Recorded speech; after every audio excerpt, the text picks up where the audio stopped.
आप देख रहे हैं योर मनी। पूजा भिंडे हमारे साथ बनी हुई, आप सभी क्वेरीज को आंसर करने के लिए बात करते हैं अगले व्यूअर से। राजेश हैं दिल्ली से हमारे साथ। राजेश नमस्कार, बताइए क्या सवाल है आपका।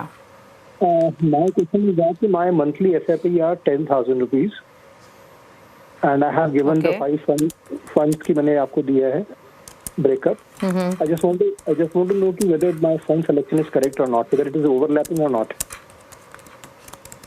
पूछ लेते हैं। हाँ जी। ओके, तो 10,000 पर मंथ की SIP 20 से 5 करोड़ का टारगेट है। फंड सिलेक्शन कैसा है जानना चाहते हैं या कुछ बदलाव करें। HDFC टॉप 100 में 2500 per month, 2500 per month SBI blue chip में, DSP स्मॉल कैप में 1500 per month, ICICI pro value discovery में 1500 पर मंथ और PNB मिड कैप में 2000 पर मंथ। बताइए क्या सजेशन रहेगा इनके लिए।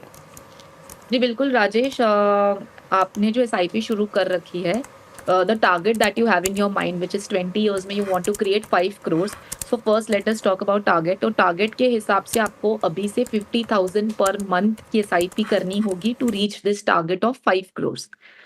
Considering the 12% return that we see. And your current SIP जो है वो 10,000 प्रति माह जा रही है. सो डेफिनेटली एक गैप है, लेकिन मैं समझती हूँ कि एक ही बार में आप 10,000 से सीधा 50,000 की SIP नहीं कर पाए, तो आपको स्टेप अप SIP यूज करनी है। स्टेप अप SIP एक वंडरफुल टूल है जिससे आप हर साल स्टेप अप करके आपके टारगेट अमाउंट तक रीच कर सकते हैं धीरे धीरे करके। So minimum I think step up आपको, क्योंकि एक बहुत बड़ा गैप है, 20% के स्टेप अप के साथ शुरू करना होगा, या तो फिर थोड़ा बहुत आपको टेन्योर को पोस्टपोन करना होगा। सो ये 2 ऑप्शंस हैं, लेकिन स्टेप अप से डेफिनेटली शुरू करें। तो जो SIP आपकी स्कीम्स जो हैं, जो आप कह रहे हैं कि जो ओवरलैपिंग है, डेफिनेटली लार्ज कैप 2 ले रखे आपने, HDFC top 100 and SBI blue chip. Value discovery में भी काफी ज्यादा portion large cap. So definitely large cap portion ज्यादा है, तो एक आप बंद कर दे SIP large cap. SBI blue chip को बंद करके आप पराग पार एक फ्लेक्सी कैप ले सकते हैं। एंड मिड कैप में मेरे हिसाब से आप PNB मिड कैप से शिफ्ट होके कोटक इमर्जिंग इक्विटी में आप शिफ्ट हो जाएं, ये मेरी सलाह होगी।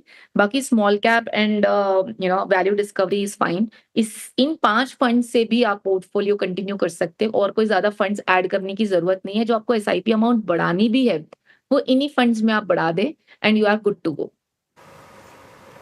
ओके, चलिए, तो स्ट्रैटेजी क्लियर है आपके लिए, बताई गई है।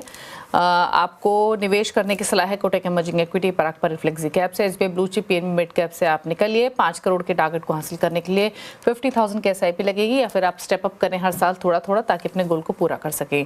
चलिए, सवाल तो इतने ही लेंगे, पूछ लेते हैं पूजा के टॉप 4 फंड्स उन व्यूअर्स के लिए जो पूजा की चॉइस के हिसाब से पोर्टफोलियो क्रिएट करना चाहते हैं। बताइए पूजा, कौन से फंड्स पिक किए हैं।